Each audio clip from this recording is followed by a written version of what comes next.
সকালে কি খেয়েছো আজকে? হ্যাঁ, সকালে কি খেয়েছো? মুড়ি আলুর তরকারি। মুড়ি আলুর তরকারি খেয়েছো। আর তারপরে সকালে চা কটায় খেয়েছো? চা তো ওই 7:30টায়। 7:30টায় খেয়েছো। আর এখন কি তোমার বাড়িতে যেমন ঠেলতে হতো, এই চাটা একটু দিয়ে যাস তো, এই মুড়িটা দিয়ে একটু তরকারি দিয়ে মুড়ি দিস তো, এখানে তো চাইতে হয়? না, চাইতে হয় না, মানে টাইম মতন চলে আসে না খাবারটা? হ্যাঁ। আচ্ছা, আর দুপুরে কটায় খাও? এই যে এখন খেতে দিয়েছে। দিয়েছে তো, খেতে দিয়েছে আর খেতে চাইতে হতো, অর্থাৎ এই খাবারটা দিয়ে যাচ্ছে আমার। না, চাইতে হয় না, ওরা এখানে এখানে চাইতে হয় না, কিন্তু ওখানে মানে দুটো বাড়ি, হ্যাঁ, শ্বশুর বাড়ি বাপের বাড়ি। তা যাই হোক, এটাকে বাপের বাড়ি ধরবো। তা এখন ঘটনা হচ্ছে যে ওই দুটো বাড়ি মিলিয়ে কিন্তু একটা বাড়ি, হ্যাঁ, বাপের বাড়ি শ্বশুর বাড়ি মিলিয়ে একটা বাড়ি, আর আর বৃদ্ধাশ্রম হচ্ছে একটাই বাড়ি, একদম অনন্ত সত্য। হ্যাঁ। তো এখন ঘটনা হলো সেখানে খাবারটা টাইম মতন টুক করে চলে আসে। এবার আসার পর খাবারটা খাওয়া গেল, এবার খাওয়া দাওয়ার পরে সবার সঙ্গে গল্প করা গেল। এবার মাঝে মধ্যে সবাই আমরা যখন আসি একটা কথা জিজ্ঞেস করি, কি মাসিমা কেমন আছেন, কেমন চলছে? হ্যাঁ বাপু, তোমাকে তো চিনি না, তুমি কি জিজ্ঞেস করছো? হ্যাঁ ঠিক আছে, ভালো আছি, লোকই কথা। তাই নয় কি? কিন্তু এবার ঘটনা হচ্ছে, ধরো তুমি তোমার ওই জায়গা থেকে যখন চলে আসছো, তখন একটা চিন্তা মারাত্মক ছিল। যখন তুমি ওই বাড়িটা থেকে বেরোচ্ছ, বাবা কোথায় যাচ্ছি, আদৌ ঠিক হবে না? হ্যাঁ? তো তুমি যখন এসছো, তা আজকে ধরো তুমি যখন এসছো, সেই দিনগুলো ভাবো যে এই যাচ্ছি কোথায়, কি আতঙ্ক, থাকবো কোথায়, নিজের বাড়ি যেখানে আষ্টে পৃষ্ঠে বেঁধে রয়েছি, সেই বাড়িটাকে ত্যাগ করব? সেটা ছোট বাড়ি হোক আর বড় বাড়ি হোক। তারপর আসার পরে এখানে যখন আস্তে আস্তে ছন্দে ফিরলে, এখন অভ্যাসে দাঁড়িয়ে গেলে, খাবার যখন চাইতে হয় না, টাইম মতন 4টে-5টার সময় চা চলে আসে, দুপুরবেলা খাবারটা চলে আসে, কি ধোয়া কিছু করতে হয় না, তখন মনে হয় যেন এটাই আসল জীবন। এবার গেল এই প্রশ্নটা শেষ। এবার কঠিন প্রশ্ন, আগে সময় হতো না ওপরওয়ালাকে ডাকার, এখন সময় কতটা পাও? এখন অনেকটা পাই। এখন অনেকটা পাও। আচ্ছা, আগে ওখানে এটা হচ্ছে না, এটা করলি না, কমপ্লেন ছিল, অর্থাৎ এটা দিচ্ছিস না কেন, ওটা করছিস না কেন। এখানে কিন্তু সেই কমপ্লেনের জায়গাটা নেই, অর্থাৎ নেই। সে ভালো হোক আর মন্দ হোক, গ্রহণ করার জায়গাটা তৈরি হলো। এবার বলো তো দেখি, দুটো জায়গা, দুটো সভ্যতা, ওইখানে একটা সভ্যতা ছিল, এই একটা সভ্যতা, তো কোনটাকে অসভ্য সভ্যতা বলবো, একটা উচ্ছৃঙ্খল সভ্যতা বলবো, কোনটাকে বলবো? কোনটা বলবেন? এটাই ভালো। এটাই ভালো। তাহলে এটাই শৃঙ্খলা বোধের মধ্যে ফিরতে পারছি। হ্যাঁ। যদিও কিন্তু বৃদ্ধাশ্রম সবার জন্য নয়, অর্থাৎ যারা বাড়িতে ছেলে মেয়ে আছে তাদের সঙ্গে থাকবো, আমি এদের দেখে দৌড়ে চলে আসবো যে আমি ওখানে চলে যাই, এটা করবো না। বরং আমার ছেলে মেয়ে নেই, কেউ নেই, আমি তখন বৃদ্ধাশ্রমে গেলাম, তাহলে ঠিক আছে। তাহলে ওই যে সভ্যতা, ওই যে উচ্ছৃঙ্খল জীবন যাপন, আচ্ছা বলতে পারি না ওইখানে তো টাইম টেবিল মতন খেতে না, টাইম টেবিল মতন সব হতো না, সেটা তো অনেকটা উচ্ছৃঙ্খলের মতনই বলতে পারি, তাই নয় কি? তাহলে অনেকটা কিন্তু শৃঙ্খলা বোধের মধ্যে আসা গেল। ঠিক আছে, এই হচ্ছে ব্যাপার। ঠিক আছে, আরেকটা মা। আচ্ছা, ওনাকে তো আমি দেখেছিলাম মনে হয় না? হ্যাঁ হ্যাঁ, দেখেছি। তাহলে দেখতে দেখতে কিন্তু 4-5 বছর, 5 বছর। ওনার এক ছেলে ডাক্তার, আচ্ছা গভর্নমেন্ট হসপিটালে। আচ্ছা এক ছেলে দুর্গাপুরে ইঞ্জিনিয়ার। আচ্ছা আরেক ছেলে এবং ছেলের বউ এইচএস স্কুলের টিচার। আচ্ছা যখন ওনার বাড়ি আছে, এখানে জায়গার নামটা কি আচ্ছা হ্যাঁ তো সেখানে তার স্বামী এসিএল এ চাকরি করতেন না মাসিমা? আচ্ছা না, বাড়িপুর। বাড়িপুর, এই না বার্নপুর। বাড়িপুরের ইস্কো। আচ্ছা ইস্কো, ইস্কো, sorry, হ্যাঁ ইস্কোতে চাকরি করতেন।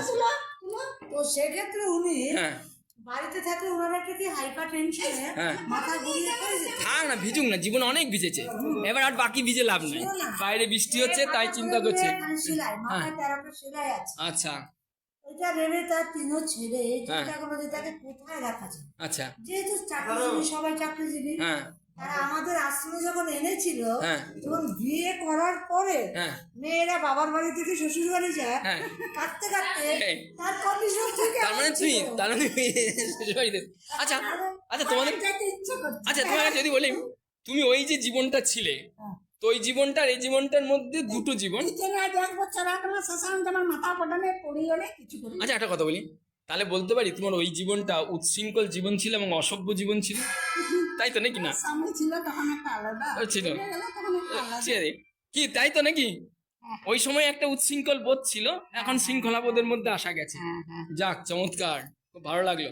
ঠিক আছে, ভালো থাকুন, অনেক অনেক ধন্যবাদ, প্রণাম রইলো। ঠিক আছে, না তবে কে বলে ভালোবাসে? এ বাবা এ বাবা। না বাঁচলে আমরা থাকতে পারবো না। যাক ঠিক আছে, কিন্তু জানেন কি, আশা করি উনি নিশ্চয়ই শেয়ার করেছেন, উনারও চলার রাস্তাটা খুব কঠিন ছিল, ওর ভালো করুণ, হোক, ওর শান্তি হোক। ঠিক আছে, কি করবো? করুণ ছিল, কিন্তু আজকে কিন্তু আপনাদের জন্য কিন্তু উনি আরো অনেক বেশি, ঠিক আছে, এই হচ্ছে, হ্যাঁ কোথাও দেখতে ঠিক আছে, পারি না। এই হচ্ছে ব্যাপার, চমৎকার, ছেলেকে কোথাও যেতে পারি আমাদেরকে না। খুবই ভালোবাসে। তাই না? খুবই এই আরেক মা আমার ঠিক আছে, আচ্ছা, একেবারে ঠিক সত্যিকার অর্থে আমাকে ফলো করছে এবং মা খুব কর্মঠ, খুব ভালো মা। এই মাও পেশেন্টদের, আমার বেড পেশেন্ট 4টা আছে আপাতত, আচ্ছা আর এই 4টা পেশেন্টকে এই মাও দেখছেন, আমিও দেখছি, আমরা দুজনে মিলে। আচ্ছা, বাহ, এভরিবডি স্টাফ, আমাদের honour, everybody is very very fine.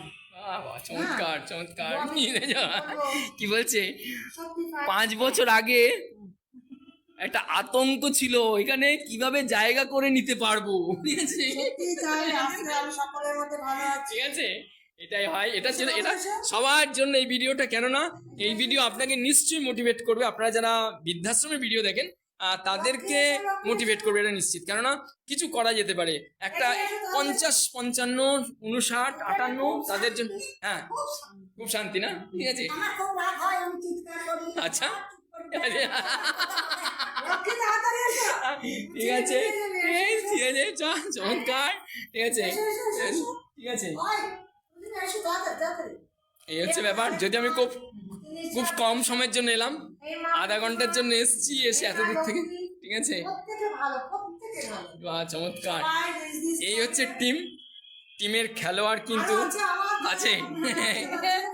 আচ্ছা একটা কথা বলি তোমাকে, এরা তোমার সঙ্গে রয়েছে, একটা মাঠে 11-11 করে 22টা প্লেয়ার থাকে, তো কাকে বলবো রেফারি, কাকে বলবো প্লেয়ার, বলো তো তুমি, কঠিন প্রশ্ন।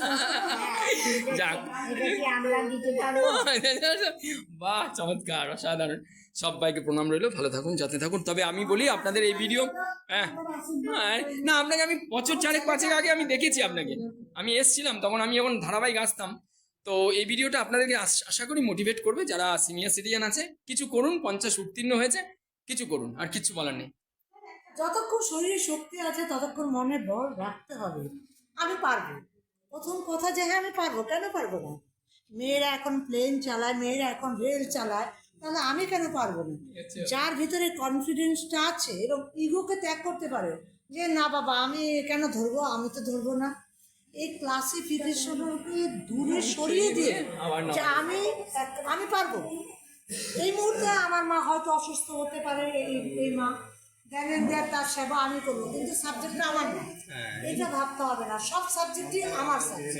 এটা হচ্ছে বড় কথা, এটা বড় যারা বৃদ্ধাশ্রমে আছেন কর্মরত, হ্যাঁ। ঠিক তাদের উদ্দেশ্যে আমি বলছি, আপনারা নিজস্ব ইগো ত্যাগ করে হ্যাঁ, জুতা মোছা থেকে চণ্ডীপাঠ পর্যন্ত আপনারা এবং চণ্ডীপাঠটা আমি এভাবে বলে দিই, উনি কিন্তু প্রত্যেকদিন সকালবেলা এবং সন্ধ্যেবেলায় প্রার্থনার আসর বসে এখানে, কি তাই তো, বাহ, বাহ, বাহ।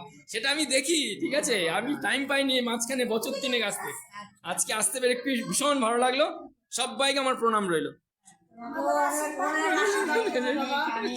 অনেক উপলব্ধ, ওর বৃন্দাবনে